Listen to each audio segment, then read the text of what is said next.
YS Jaganmohan Reddy గారికి right hand రోజా గారు, left హ్యాండ్లో అన్నీ మాట్లాడారు, అందరూ మాట్లాడారు. జగన్మోహన్ రెడ్డి మాట్లాడుతూ ధర్మానికి అధర్మానికి మధ్య, న్యాయానికి అన్యాయానికి మధ్య నంద్యాలలో పోటీ అంటారు. అంటే 12 కేసుల్లో, అవినీతి కేసుల్లో ఉన్న జగన్మోహన్ రెడ్డికి, అవినీతి పార్టీ వైకాపాకి, ఏ కేసు లేని నిజాయితీ గల తెలుగుదేశం పార్టీకి పోటీ. మేము కూడా ఒప్పుకుంటున్నాం. ఒక నిజాయితీ పరుడు ధర్మ పరిపాలన చేసే చంద్రబాబు నాయుడు గారికి, తండ్రి ముఖ్యమంత్రికి ఉంటేనే భారీ అక్రమాలకి పాల్పడిన అవినీతి పార్టీ అధ్యక్షుడు జగన్మోహన్ రెడ్డికి మధ్య పోటీ. ఇది జగన్మోహన్ రెడ్డి చెప్తున్నారు, ఏదో ఈ బై ఎలక్షన్ రాకపోతే ఈ అభివృద్ధి జరిగేదా నంద్యాలని. బై ఎలక్షన్ రాకపోయినా జూన్ 19వ తేదీ రాష్ట్రం మొత్తంలో అన్ని మున్సిపాలిటీల్లో అర్బన్ హౌసింగ్ మొదలుపెట్టాం. పేదవాళ్ల పట్టణ గృహ నిర్మాణ పథకాన్ని జూన్ 19 మొదలుపెట్టాం. ఇక్కడ ముఖ్యమంత్రి గారు వచ్చేదానికి ఒక 10 రోజులు ఆలస్యం అయితే శంకుస్థాపన చేశాం. అర్బన్ హౌసింగ్ కొత్త ఏం కాదు. ఈరోజు అక్కడ చామ కాలువ, కుందు కాలువ 50-60 కోట్ల రూపాయలు పెట్టి తవ్వుతున్నారు.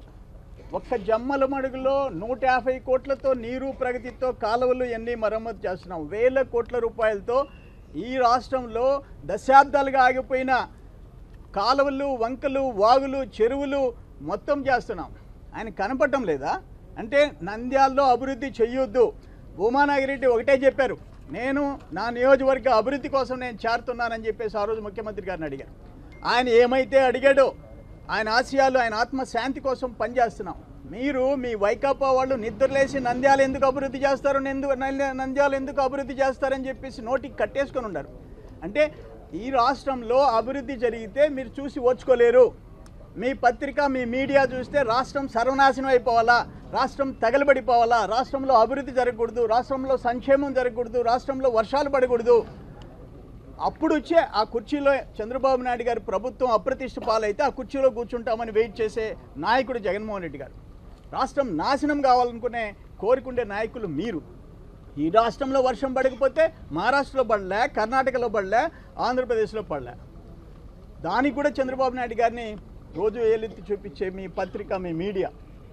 నేను ఈరోజు మంత్రులందరూ రోడ్ల మీద తిరుగుతున్నారు అంటున్నారు. ఎస్, మేము సింపుల్గా కార్యకర్తలుగా బతికేం, కార్యకర్తలుగా పెరిగాం, రోడ్ల మీద తిరుగుతాం. నీలాంటి అవినీతి పార్టీ గుణపాఠం చెప్పేదానికి తిరుగుతాం. నీ సీనియర్ మోస్ట్ నాయకులు, నీ పక్కనుండే బొత్స సత్యనారాయణ గారు, నీ పక్కనుండే పెద్దిరెడ్డి రామచంద్రారెడ్డి గారు, భూమన కరుణాకర్ రెడ్డి గారు నెల రోజుల నుంచి ఆడ తిష్టేయొచ్చు. మేము మంత్రులైనంత మాత్రాన మేము ఎన్నికల్లో ప్రచారంలో చేయకూడదు. మేము కార్యకర్తలమే, ఎప్పటికీ కార్యకర్తలమే, రోడ్ల మీద తిరుగుతాం. ఏంటి తప్పు అని చెప్పి అడుగుతుండా. మీ రోజా గారు మాట్లాడుతున్నారు, ఆమె భాష, ఆధార్ కార్డు, ఆ కార్డు చించుతాం, ఈ చించుతాం. ఏంది చించేది? వైకాపాని చించుతారు. నంద్యాలలో ఉండే ఓటర్స్ రేపు 23వ తేదీ ఎన్నికల్లో చించి వదిలిపెడతారు అడ్డంగా. గుర్తుపెట్టుకోవాలా. మాట్లాడేటప్పుడు, ఒక బహిరంగ సభలో మాట్లాడేటప్పుడు ఎవరో సినిమా వాళ్ళు ఇచ్చిన డైలాగ్స్ తెచ్చేసి బహిరంగ సభల్లో ప్రజల ముందు మాట్లాడటం కాదు. ఏం భాష మాట్లాడుతుందో ఆమెను చూసుకోవాలి ఒకసారి. అటువంటి వాళ్ళని పక్కన పెట్టుకొని జగన్మోహన్ రెడ్డి రాజకీయం చేస్తున్నారు. నేను ఒకటే అడుగుతుండా, నంద్యాలలో మైనారిటీల గురించి మాట్లాడుతున్నారు, మీకు హక్కు ఉందా? క్రిస్టియన్ మైనారిటీస్ గురించి మాట్లాడుతున్నారు, మీకు హక్కు ఉందా జగన్మోహన్ రెడ్డికి? మేము 2014లో బీజేపీతో పొత్తు పెట్టుకుంటే నువ్వు మత ఛాందస వాదులతో నువ్వు పొత్తు పెట్టుకున్నావని చెప్పిన జగన్మోహన్ రెడ్డి ఈరోజు రాష్ట్రపతి క్యాండిడేటు పేరు కూడా చెప్పకముందే సరెండర్ అయిపోయి కాళ్ళకి దండ పెట్టినారు. విజయసాయిరెడ్డి గారు రాష్ట్రపతి అభ్యర్థుల ప్రాబబుల్స్ పేపర్లో వస్తే చాలు కాలు మొక్కటమే. 6 మంది పేర్లు వచ్చినాయి, 6 మందికి కాళ్ళు మొక్కేశాడు. ఉపరాష్ట్రపతికి 4 పేర్లు వచ్చినాయి, 4 మంది కాళ్ళ మీద పడిపోయినాడు. మీరు పైరవీలు చేసుకునే పార్టీ అది. మీ కేసుల్లోంచి ఎట్ట బయటపడాలని చెప్పి చూసే పార్టీ మీది. మాకు అవసరంలే, మేము నిజాయితీగా పనిచేస్తాం. భూమానాగిరెడ్డి గారు చనిపోయిన తర్వాత ఆయన ఏవైతే ముందు అడిగాడో అవన్నీ ఈరోజు అమలు చేస్తున్నాం. నంద్యాలలో అభివృద్ధి చేసి చూపిస్తున్నాం, మోడల్గా తయారు చేస్తున్నాం.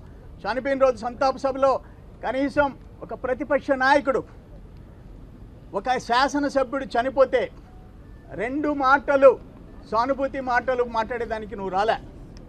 ఆ రోజు అఖిలప్రియ గారు మా నాయనకి ఆత్మశాంతి కలగాలంటే ఆయన కోరిన పనులు వెంటనే ఇంప్లిమెంట్ కావాలని చెప్పేసి అడిగింది శాసనసభలో. ముఖ్యమంత్రి గారు ఒకటే చెప్పారు, అమ్మాయికి నువ్వు బాధపడొద్దు, మీ నాయన ఆత్మశాంతి కలిగించే విధంగా మీ నాయన ఆశయాలన్నీ అమలు చేస్తామని చెప్పి ఆనాడు ముఖ్యమంత్రి గారు హామీ ఇచ్చారు. అవన్నీ ఈరోజు తూచా తప్పకుండా అమలు చేస్తున్నాం. ఒక్క నంద్యాలలో కాదు, రాష్ట్ర వ్యాప్తంగా చేస్తున్నాం. నంద్యాలలో కట్టే పట్టణ గృహ నిర్మాణం ప్రతి మున్సిపాలిటీలో చేస్తున్నాం. నంద్యాలలో దువ్వే కాలువలు ప్రతి మున్సిపాలిటీలో దవ్వుతున్నాం. నంద్యాలలో ఇచ్చిన పెన్షన్స్ ప్రతి మున్సిపాలిటీ నియోజకవర్గాలు ఇస్తున్నాం. ఏం కొత్తగా ఇచ్చామో చెప్పమని చెప్పేసి నేను అడుగుతున్నా. అయితే అవన్నీ కూడా సెలెక్టివ్గా నాగిరెడ్డి గారు అడిగినవి కూడా కలిపి చేస్తున్నాం. తప్ప అని చెప్పేసి అడుగుతుండా. మీరు ప్రతిపక్ష పార్టీ నాయకుడిగా ఏంటో చెప్పండి. మీ క్వాలిఫికేషన్స్ 7 సంవత్సరాలు అయింది పార్టీ పెట్టి. ఏదో 1, 2, 3 గుణగణాలు చెప్పండి. ఫలాని కారణాల వల్ల మా రాజకీయ పార్టీని మీకు మద్దతు తీయండి అని ప్రజలను అడిగే హక్కు మీకేందో చెప్పమనండి. 2, 3 పాయింట్లు చెప్పమనండి. మీరేమన్నా నిజాయితీ పరుల? మీ పార్టీ అధ్యక్షుడు, ఈ దేశంలో ఒక రాజకీయ పార్టీ అధ్యక్షుడు 12 కేసుల్లో ముద్దాయి రాజకీయ పార్టీని నడిపిన సందర్భం ఎక్కడా లేదు. ఈరోజు ఎక్కడెక్కడి నుంచో డబ్బు తెచ్చాడ స్టాక్ చేసుకుంటున్నారు. మీరు నంద్యాల ఉప ఎన్నికని డబ్బులు మయం చేసి డబ్బులతో గెలవాలని చెప్పేసి ప్రయత్నం చేస్తున్నారు. మేమేం చెప్తున్నాం, నాగిరెడ్డి గారు చనిపోయినారు, శోభా నాగిరెడ్డి గారు చనిపోయినారు, ఆ బిడ్డలను ఆశీర్వదించమని చెప్పేసి అడుగుతున్నాం. వాళ్ళు మాట్లాడినారు నాగిరెడ్డి వారసులు కాదని. ఎందుకు కాదు అంటుండా. శేఖర్ రెడ్డి చనిపోతే వాళ్ళ తమ్ముడు పోటీ చేయొచ్చు, నాగిరెడ్డి ఆయన వారసుడు, ఆయన భార్యకి ఇవ్వాలి ఆ టికెట్. కానీ నాగిరెడ్డి గారు చనిపోతే శేఖర్ రెడ్డి కొడుకు ఇవ్వకూడదంట. అంటే ఆ కుటుంబంలో ఎవరికి ఇవ్వాలో కూడా జగన్ పార్టీ నిర్ణయిస్తుంది. ఇది ఎక్కడ న్యాయం అని చెప్పేసి నేను అడుగుతూ ఉంటా. ఈరోజు ఒక కరపత్రం లాగా నంద్యాల ఉప ఎన్నికల్లో తప్పుడు ప్రచారం చేస్తూ మేము కరపత్రం ప్రింట్ చేయాలంటే ఎలక్షన్ కమిషన్కి ఎక్స్పెండిచర్ చూపించాలి. కానీ ఎక్స్పెండిచర్ చూపించకుండా రోజు పత్రికల్లో దుష్ప్రచారాలు చేస్తూ తెలుగుదేశం పార్టీని క్యారెక్టర్ అసాసినేషన్ చేసేదానికోసం ఆ మీడియా ప్రయత్నం చేస్తూ ఉంది. మేము ఎలక్షన్ కమిషన్కి కంప్లైంట్ చేస్తాం. అంత తేలిగ్గా వదిలిపెట్టాం. ఎన్నికల సమయంలో నిబంధనలు ఉన్నాయి. షెడ్యూల్ అనౌన్స్ చేసిన రోజు నుంచి నిబంధనలు ఉన్నాయి. ఎట్టంటే అట్టు ఇష్టానుసారం మీరు ఆరోపణ చేసే హక్కు మీకు లేదు, దుష్ప్రచారం చేసే మీకు హక్కు లేదు అని చెప్పేసి నేను తెలియజేస్తున్నాను. ఏదేమైనా 23వ తేదీ తేల్చుకుంటాం.